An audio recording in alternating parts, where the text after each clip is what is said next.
नीचता की हद पार कर देने का एक ऐसा मामला सामने आया है जिसे जानकर आप ही हैरान रह जाएंगे। दरअसल मामला एक पढ़े लिखे बाप द्वारा लॉकडाउन में अपनी ही नाबालिग बेटी को अपनी हवस का शिकार बना डाला और रिश्तों की मर्यादा को तार तार कर दिया। सोमवार को मामले में नाबालिग ने अपनी मां के साथ एसपी कार्यालय और महिला थाने आकर लिखित शिकायत की।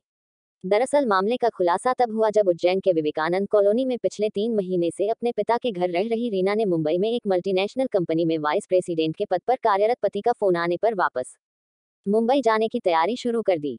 पर रीना उस समय हैरान रह गई जब उनकी 14.5 साल की नाबालिग बेटी ने मुंबई पिता के पास जाने से मना कर दिया। ऐसे में जब रीना ने बेटी आयुषी से प्यार से मुंबई पापा के पास न जाने का कारण पूछा और आयुषी ने उन्हें जो कहानी बताई उसे सुनकर रीना के भी पैरों के तले से जमीन खिसक गई। रीना के मुताबिक कुछ देर तक तो उसे समझ ही नहीं आया कि वह क्या करे, पर बाद में वह अपनी नाबालिग बेटी को लेकर पुलिस के पास गई और पति के खिलाफ लिखित शिकायत की। नाबालिग द्वारा अपनी मां के साथ एसपी कार्यालय और महिला थाने आकर की गई लिखित शिकायत के मुताबिक लॉकडाउन के दौरान उसके पापा ने उसका कई बार सेक्सुअल हैरासमेंट किया। पहली बार 12 जून को जब उसकी मां की तबीयत खराब थी तब रात में पापा उसके कमरे में आए और उसके साथ अश्लील और गंदा कृत्य किया। इस दौरान जब उसने विरोध की कोशिश की तो उन्होंने किचन का चाकू उसके गले पर रखकर जान से मारने और फ्लैट से नीचे फेंकने की धमकी दी, जिससे वह बुरी तरह डर गई। इसके बाद वह आए दिन 3 महीने तक उसके साथ इस तरह की हरकतें करते रहे। 17 सितंबर को वह उज्जैन से लेने गए नाना और मम्मी के साथ नाना के घर उज्जैन आ गई। पीड़ित की मां रीना के मुताबिक उसके पति को शराब पीने की बुरी लत है। 2004 में उसकी उनके साथ शादी हुई थी। तभी से वह आए दिन शराब पीकर उसके साथ मारपीट करते थे और नाबालिग बेटी को भी प्रताड़ित कर रहे। उसने इसकी मुंबई में पुलिस को शिकायत भी कर रखी है, पर हर बार उसके पति माफी मांग लेते हैं। मैं भी उन्हें हर बार इसलिए माफ करती रही कि चलो सुधर जाएंगे, लेकिन उन्होंने मासूम बेटी के साथ जो हरकत की है वह अक्षम्य है, इसलिए बेटी के साथ उज्जैन एसपी कार्यालय और महिला थाने आकर शिकायत की है। पुलिस मामले की जांच कर रही है और मुंबई जाकर आरोपी को गिरफ्तार करेगी।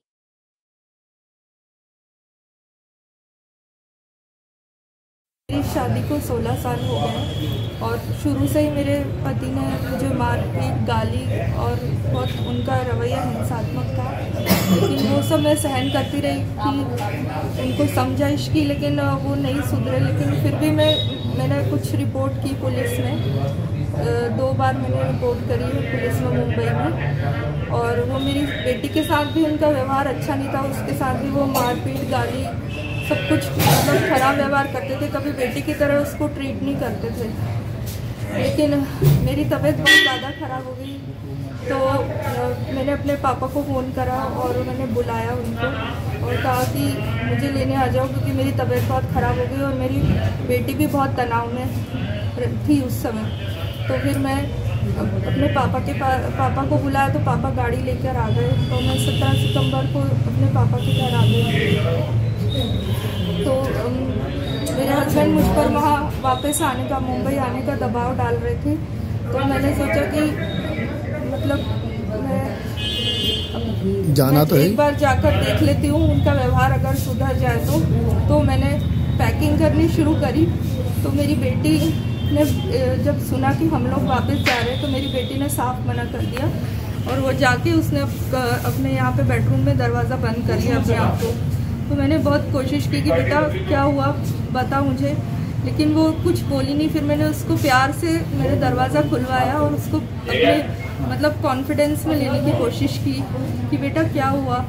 तो वो रोने लगी। फिर उस रात तो मैंने मतलब 25 दिसंबर को तो मैंने उससे कुछ नहीं पूछा, लेकिन 26 तारीख को मैंने सुबह उसको प्यार से समझाने की कोशिश की कि बेटा क्या हुआ, तो मुझे बता, क्यों नहीं जाना चाहती पापा के पास।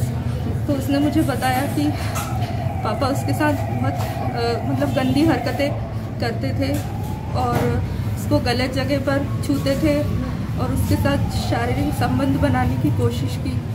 ये सुन के मेरे पैरों तले ज़मीन खसक गई कि मतलब मेरे को मेरे पति के बारे में पता था कि वो मारपीट और गाली और हम लोगों के वीडियोस बनाते थे, लेकिन मेरी बेटी के साथ वो ऐसा कर रहे हैं ये मुझे पता नहीं था। मेरी बेटी उदास रहती थी तो मैं सोचती थी कि शायद उसके साथ मारपीट हो रही है इसलिए उदास है, तो मैं समझ नहीं पाई। लेकिन जब उसने मुझे ये सब यहाँ पे बताया तो 26 तारीख को, तो मैंने उसको मैं मतलब बहुत दुखी हो गई और उसने पूरी तरह मना कर दिया कि मैं पापा के पास वापस नहीं जाऊंगी, क्योंकि पापा बहुत गंदी हरकतें करते, मुझे गलत जगहों पर छूते हैं। अभी मुझे न्याय चाहिए। ठीक।